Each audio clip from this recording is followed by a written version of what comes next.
We're on to recipe number 2, which is this Mexican beef burrito bowl. It's kind of like a burrito deconstructed, and then you can kind of, put it together however it is that you like. So, Tamara, we're starting with this beautiful cut of beef. Tell us about why you chose this particular cut. Yeah, so tonight we are starting with the New York strip loin. So a lot of people find that this is one of their favorite steaks. It is one of my favorites too, because there's a lot of nice beefy flavor to it. It's a very bold flavor, and it is a very tender cut of beef, which I love too. So you don't have to cook it for too long, nice and tender. All right, awesome. And then you've got like some lovely marinade on this. Oh my gosh, yeah, it smells amazing. So this is the marinade here.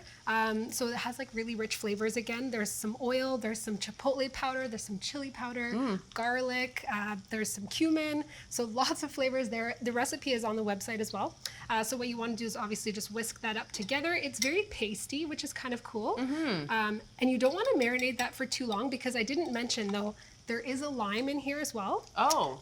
So when you have some lime juice, it can actually break the muscle fibers of the steak. So you want to marinate that for 15 minutes. Actually, that's it, 15 minutes. Exactly, yeah. Wow, okay. Because if you marinate that for too long, the steak can actually start to get gray and it might actually not be so pretty. So. Okay, got it. Sounds like a solid plan. Okay, so now we've got this going. So now we've marinated for 15 minutes. So how long does this, how long do we need for this? Typically I would say, just sear it for 2 to 3 minutes. Really depends on the thickness of your steak. Okay. So this is not that thick. So I would say 2 to 3 minutes and then flip it over on the other side.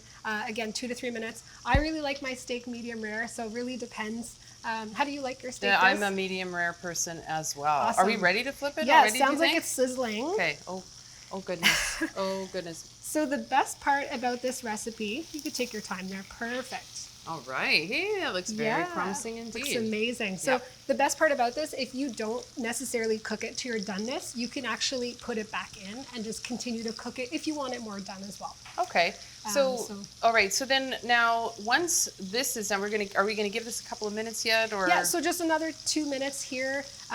Again, we can remove it actually because we're actually going to put it back into the pan with some beef broth. So we are going to cook it a little bit more. Okay. So we can definitely take it off, and we can show everybody how this is going to work. Okay. So I'll just put it down. This is kind of an interesting recipe too. I read somewhere that because we've got beans in this, obviously, and then we've got the beef, right? Exactly. So I've heard that that's actually a good thing in terms of like bringing out the nutrients, right? That they help each other out in that way. So it's kind of a good thing to combine. It's called the meat factor. So when you have beef and beans, the meat will actually help you to absorb the nutrients like iron, for example, in the plant protein. Okay. Cool. So what I'm just going to do here is just adding some beef broth. There's 3/4 cups here, and we're going to deglaze that pan. Right.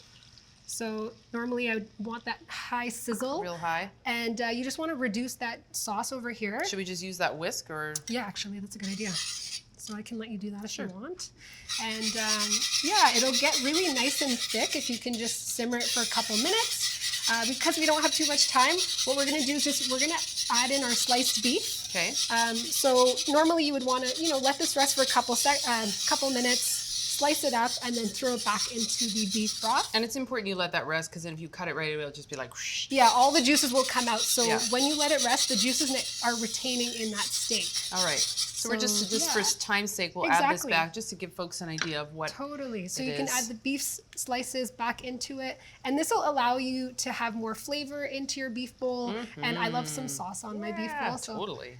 Lots of flavor here. There we go. Okay. So then how long on this? I guess, just like a minute or two. Just however. Yeah. Okay. And if you really like your steak really well done, you can cook it as long as you want. But I suggest typically with these nice tender cuts of beef, don't overcook it. Otherwise it'll get too chewy. So keep it nice and tender. Okay. One of the cool things that we're doing this season as well is that we've got meal kits that we're doing. And so this is one of Supper Central's meal kits. So basically you can get in touch with them and they've kind of got all the parts that you're going to need to build this really delicious and quick weeknight dinner. So we've got the various different, what do we have going on here? Yeah, so you can add anything you like here, but I just love so many ingredients into my beef bowl. So we have some lettuce, some pickled onions that I did yesterday. We have some corn, some black beans, tomatoes, cheese, and I love the way you think. This is like beautiful. So what could be better? And then this, is it chipotle lime Yes, crema. that is the best part. So I made a chipotle lime crema. Everything will be on the website, so you'll get all the recipes. Okay. And you just top that up on there. Just and kind of wherever. Yeah, exactly. I like to add a lot, so really it depends on how much you want. Right. But I yeah, want a that lot. really completes the bowl. So you know you Wonderful. have so many dimensions on here. Yes, indeed. All right, there the Mexican beef burrito bowl. When we come back, we're continuing on with our bowl theme here, of course, Korean beef bowl, right here on Great Taste Manitoba. Don't go anywhere. You're watching Great Tastes of Manitoba, brought to you in part by Manitoba's farmers and ranchers. Local farms, local foods.